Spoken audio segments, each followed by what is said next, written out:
সুপ্রিয় দর্শক, আসসালামু আলাইকুম। আজকে আমরা আবারও একটি মুখরোচক খাবারের দোকানের সামনে চলে আসছি। আসলে আমরা আজকে শেয়ার করব, কোনো কাজে ছোট নয় ভাই, একজন প্রবাসী মালয়েশিয়া থেকে দেশে এসে ব্যবসা শুরু করছে। আসলে বাসায় বেকার যে সময়টা বসে থাকবে সেই সময়টাকে কাজে লাগিয়ে ঈদুল ফিতরকে সামনে রেখে রমজানকে পুঁজি করে আর কি উনি ব্যবসা শুরু করে, এবং এখান থেকে উনি কিন্তু ব্যবসা করে ভালো সাড়া পাবে সেমনটাই আশাবাদী। এবং দৈনন্দিন উনি কিন্তু এই পুরো রমজান মাসে পার ডে 2,000, 2,500 এবং 3,000 টাকা পর্যন্ত আয় করতে পারছে শুধু এই ব্যবসা থেকে। তো সাথে থাকুন, শুনি ওনার জীবনের গল্প। আসসালামু আলাইকুম ভাই, কেমন আছেন? ওয়ালাইকুম আসসালাম, আলহামদুলিল্লাহ ভালো। আপনি কেমন আছেন? জি আলহামদুলিল্লাহ। আপনার নাম কি ভাই? আমার নাম আলী আকবর। দেশের বাসা বা নিজ জেলা কোথায়?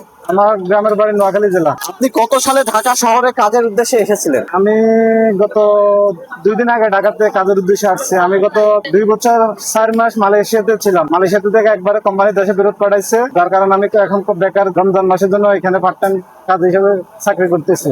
ঢাকায় আসার আগে আপনি কি মালয়েশিয়াতে থাকতেন? জি, ঢাকা আসার আগে মালয়েশিয়াতে থাকতাম। ঢাকায় এসে আপনি সর্বপ্রথমে কি কাজ শুরু করেন? ঢাকা এসে আজকে ব্যবসা আরম্ভ করতেছে। মালয়েশিয়া থেকে এসে হঠাৎ কি মনে করে এই ব্যবসায় আসছেন, যদি একটু বলতেন। আমি মালয়েশিয়া থেকে আসার পরে গত 2 মাস দেশে বেকার, বাড়িতে বেকার ছিলাম। এখন আমার সামনে একটা ঈদ আছে, কিছু অর্থনৈতিক অবস্থা এতটা ভালো না, টাকা পয়সার দরকার, যার কারণে আমি রমজান মাসের জন্য টাকাতে চলে আসছি। বর্তমানে আপনার যে ব্যবসাটি, এটা শুরু করতে কত টাকা পুঁজির প্রয়োজন হয়েছে? এটা বেশি না, যে কেউ চাইলে পারবে।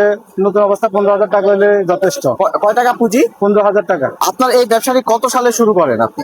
এটা দীর্ঘদিন থেকে এই ব্যবসাটা, অনেক বছর ধরে। বর্তমানে এই ব্যবসা দৈনিক বিক্রি কেমন কি আপনি?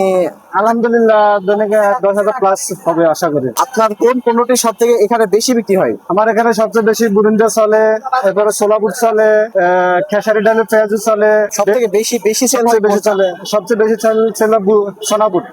আপনার কয়েকটি পণ্যের নাম এবং দাম যদি বলেন। আমার এখানে আছে সোলাবুট প্রতি কিলো 200 টাকা, বুরিন্দা আছে প্রতি কিলো 200 টাকা, এরপর পেঁয়াজু আছে প্রতি পিস 10 টাকা, এবং আলু চপ আছে 10 টাকা পিস, বেগুনি আছে প্রতি পিস 10 টাকা, ওই গুন্নি আছে এটা কিলো 200 টাকা। বর্তমানে এই পেশা থেকে আপনার দৈনিক আয় কত টাকা? দৈনিক আয় আলহামদুলিল্লাহ 3,000 প্লাস। এই ব্যবসা নিয়ে আপনার ভবিষ্যৎ পরিকল্পনা কি যদি বলছেন? আমি ইনশাল্লাহ ভবিষ্যতে আরো বড় ভাবে ব্যবসা করে দিব, আরো দোয়া করবেন আপনারা আমার জন্য। আপনার ব্যবসার বর্তমান ঠিকানা বা ব্যবসার যে ঠিকানাটা, এটা যদি আপনি আসলে বলতেন। বঙ্গবন্ধু এভিনিউ, আওয়ামী লীগের পার্টি অফিসের সামনে। এখানে আসলে সব আইটেম ইফতারি পাবেন। আপনার এই ব্যবসার এখানে সপ্তাহে কয়দিন খোলা পাওয়া যাবে? এখানে 30 দিন, পুরো রমজান মাসে পাবেন। আপনার কয়টা থেকে কয়টা পর্যন্ত আপনাকে পাওয়া যাবে? 3টা থেকে সন্ধ্যা 7টা পর্যন্ত থাকবো এখানে। আপনার সাথে যোগাযোগ করে আসবে সেরকম একটা ফোন নাম্বার বা কন্ট্যাক্ট নাম্বার আপনি একটু। আমার মোবাইল নাম্বার নিতে পারেন 01846286762। যারা নতুন ব্যবসা শুরু করতে চায় তাদের উদ্দেশ্যে আপনি কি বলতে চান? হ্যাঁ ভাই, যারা বাড়িতে বেকার বসে আছেন, চাইলে আপনি ঢাকা শহরে এসে অল্প টাকার মাধ্যমে যে কোনো কিছু করে স্বাবলম্বী হতে পারেন। কোনো কাজে ছোট না। পাশের লোকে কি বলে এই বয়ে হাতটা গুছিয়ে থাকা উচিত না।